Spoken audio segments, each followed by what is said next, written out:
Hello everyone, welcome to new video. Today we are going to discuss about new second chapter, means second point of our last chapter, that is acid, bases and salt. Acid, base and salt. So previously we have taken the basic introductory portion of acid, bases and salt. In this video module we are going to discuss about ionic compound. In that specifically you know very well ionic.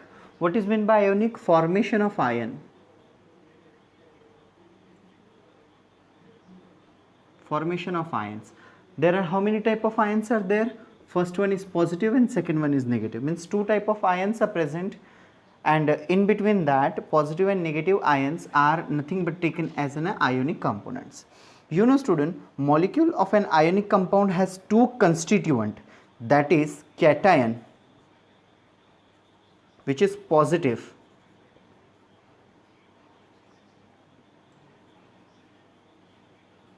ion, and second one is anion, that is negatively charged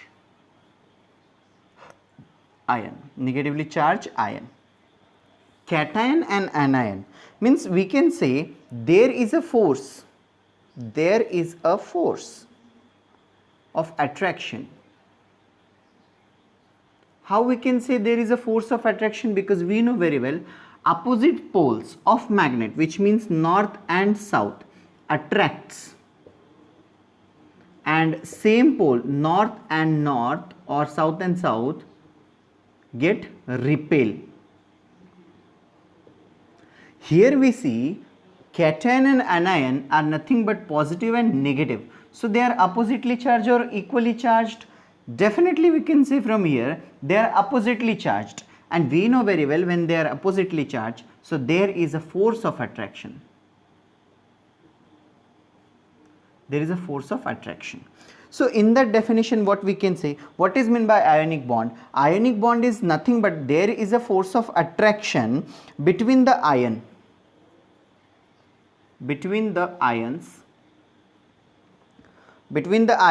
as they are oppositely charged, which means cation and anion oppositely charged, and that is called the ionic bond. See student, note down this definition, ionic bond. What is meant by ionic bond? Ionic bond is nothing but the bond which is formation or bond which form due to opposite charges.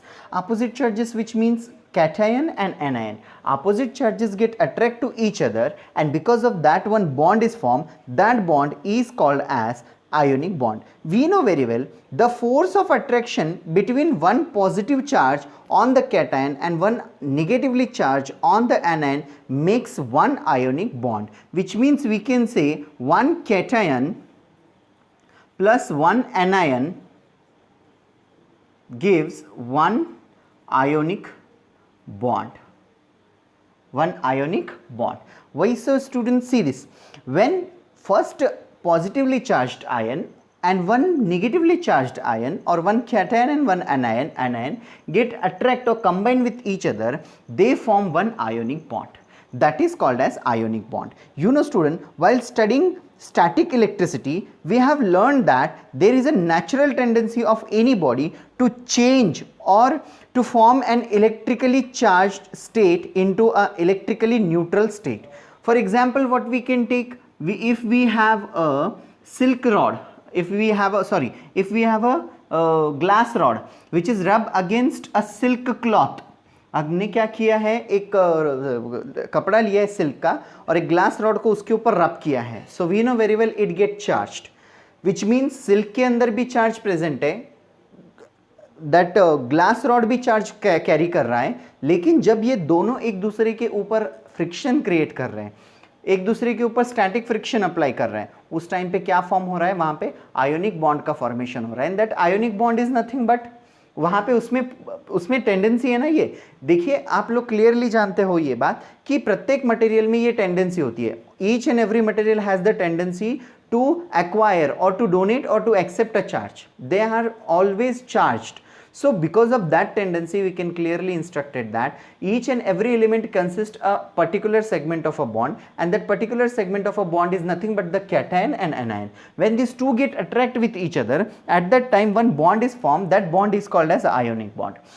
So as we can see, if we wanted to explain, that is how we can electronic configuration of an atom, let us see once again how the sodium and chlorine atoms are there, or they are form a ionic bond. That we have to take as an example. For ionic bond, I am going to take one example. See beta, what example we have taken here? See this, NaCl, which gives Na plus Cl minus ion. Isn't it beta? See, electron deficiency of an sodium and chlorine. We know very well at the center positive is charges are there, and about to orbit negatively charged ion are revolve around it. So at the outermost orbit electrons were revolved. So what we can say over here, students, see, sodium, first of all we are going to discuss about sodium. We know very well sodium has atomic configuration, that is 11. So what is 2, 8, 1? Why so? Because we know very well orbit or orbital shell orbit is 2, 8, 18, 32. 2, 8, 18, 32. There are KLMN shells. Okay, these are the KLMN shells. So on the basis of that, we can say that the sodium has an, in periodic table sodium is on 11th number, which means its electronic configuration is 11. So how we'll adjust it? So in first shell we kept 2 electrons, in second shell we kept 8 electrons, because second shell has the capacity to acquire 8 electrons only, and in third shell we kept 1 electron. So that's the reason electronic configuration of sodium is 2, 8, 1. So that is why sodium in first orbit means at the center Na is there, which is positively charged. At the first orbit 2 electrons were present. Okay students, see over here, in first orbit there were 2 electrons. In second orbit, sorry, I have to, okay, 1 minute students. See better, in the first orbit of sodium Na, which is positive, in first orbit 2 electrons were there. In second orbit, how many electrons are there? 8 electrons, which means 1, 2, 3, 4, 5, 6, 7, 8. Okay students, 8 electrons are there, and in the last orbit, which is this is 1, carries 1 electron. So electronic configuration of Na or sodium is 2, 8, 1. That is the electronic configuration of sodium. In sodium, in first orbit, how many electrons were there? 2 electrons, because holding capacity of first orbit is 2. So that's the reason we have kept there 2 electrons. In second orbit, we have a electronic configuration and tendency to acquire the electrons is 8. So that's the reason we have kept 8 electrons in the second orbit. And in the last orbit or in the third orbit, we can see here 1 electron is present over there. Same thing, when we reduces 1 electron from here, 1 electron, if we reduce 1 electron, so that whole the orbit get fulfilled, which means it is should be like that, which should be like that. I'll erase this, or if you don't have written down this, so write down this formula, write down this electronic configuration. I have previously explained you, but if you wanted to still, if you don't know, so write it down beta. Next, now sodium 2, 8, 1, 1 electron should be get less, and in the sodium Na positive, first orbit 2 electrons were there, and second orbit 8 electrons were there. Okay, so 1 electron get free from sodium. Now in chlorine we know very well, chlorine has the tendency, that is, I'll erase this definition too, or what I am going to do is, see here I am going to write down chlorine, Cl. What is the electronic configuration of chlorine? Chlorine has the number which is 17. The number of chlorine is 70. So that's the reason kept the first orbit 2 electrons. In second orbit, how many electrons were there? 8 electrons. 2, 2, 2, 2, and here 2, 2. Which means in first orbit we have kept 2 electrons, so that's the reason 2. In second orbit 8, and in third orbit 7 electrons were there. 7. Okay. 1, 2, 3, 4, 5, 6, 1, 7. If we have taken this electron to this shell, so these orbit get fulfilled.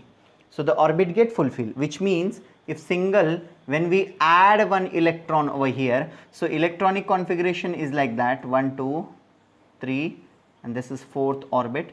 1, 2, 3, 4, 5, 6, 7, 8.